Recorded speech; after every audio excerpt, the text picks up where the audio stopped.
Cybersecurity Today is brought to you by the generous support of our sponsor, Beauceron Security. You can get their 2024 State of Cybersecurity Awareness Report at beauceronsecurity.com, and there's a link you can follow in the show notes. Act fast to plug a hole in Palo Alto Networks firewalls.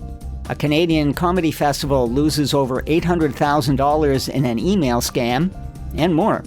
Welcome to Cybersecurity Today. It's Monday, April 15th, 2024. I'm cybersecurity reporter Howard Solomon. A critical vulnerability in the Global Protect feature of Palo Alto Networks' PAN-OS operating system has been exploited at several organizations at least as far back as March 26th. That's the finding by researchers at Velocity, who discovered the hole. A threat actor has in some cases deployed a custom backdoor written in the Python language by using this vulnerability, and then the attacker stole credentials and other files. Palo Alto Networks was expected to have delivered a patch yesterday. Velocity says the skill and speed used in the attack suggest a highly capable threat actor with a clear playbook of what to access.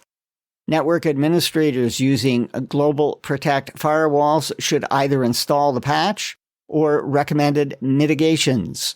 The vulnerability has a CVSS score of 10. The organization that produces Montreal's Just for Laughs comedy shows was stung last year for just over $813,000 after falling for a business email compromise scam.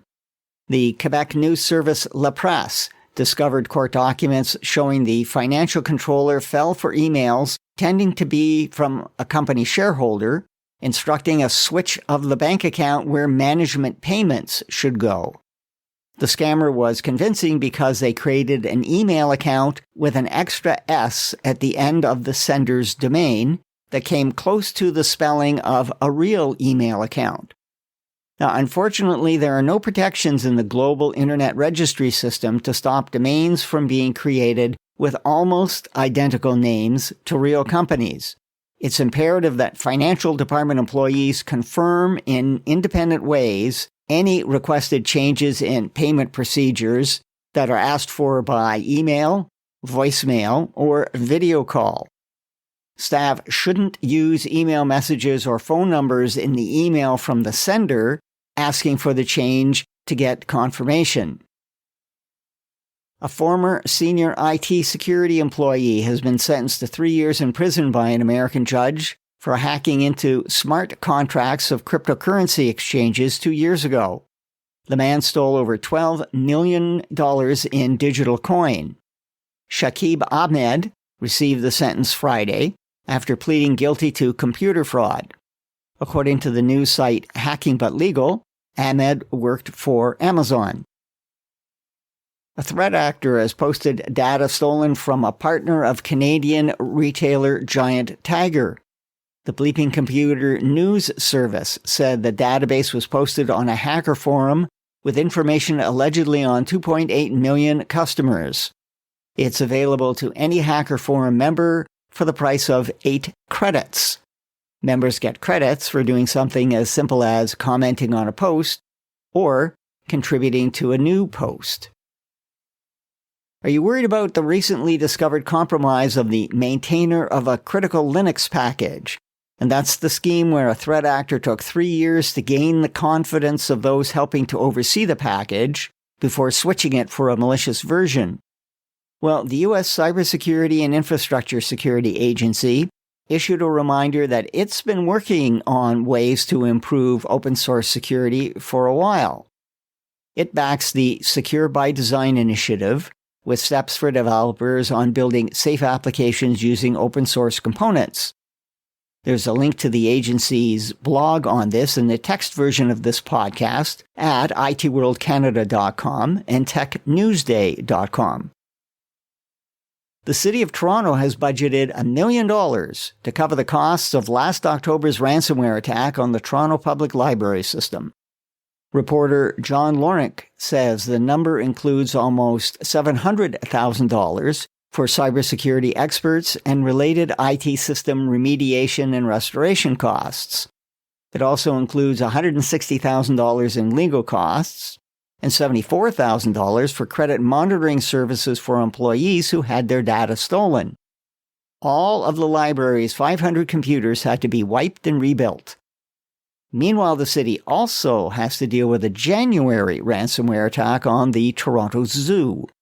In that attack, data of current and former employees was stolen. Speaking of ransomware, one of the ways of crushing ransomware gangs is to take money out of their attacks. The problem is forbidding or even begging unprepared organizations not to pay a ransom isn't working. So last week, the Ransomware Task Force, a group of public and private sector experts, released a plan to reduce the need to ban ransomware payments. It'll take several years, the task force admits, but only after all steps in its plan have been met should governments think about prohibiting ransomware payments. Briefly, the plan says, don't institute a payment ban until organizations have cybersecurity maturity. Here are some of the recommended steps. Develop a ransomware framework to provide a national standard for ransomware preparation. The framework would be adapted for organizations of different sizes, maturity, and risk profiles. Provide financial incentives for organizations to comply with this framework. Mandate limited baseline security measures for critical infrastructure providers, including utilities, banks, and hospitals. Form an international law enforcement partnership to target ransomware gangs. Require cryptocurrency exchanges and over-the-counter trading desks to comply with existing financial transaction tracking controls. Create a ransomware response fund to help victim organizations recover from attacks. Work with cyber insurers. And end the tax deductibility on ransomware payments. The task force believes things like this could take 2 years to implement. Only then should governments think about banning ransomware payments.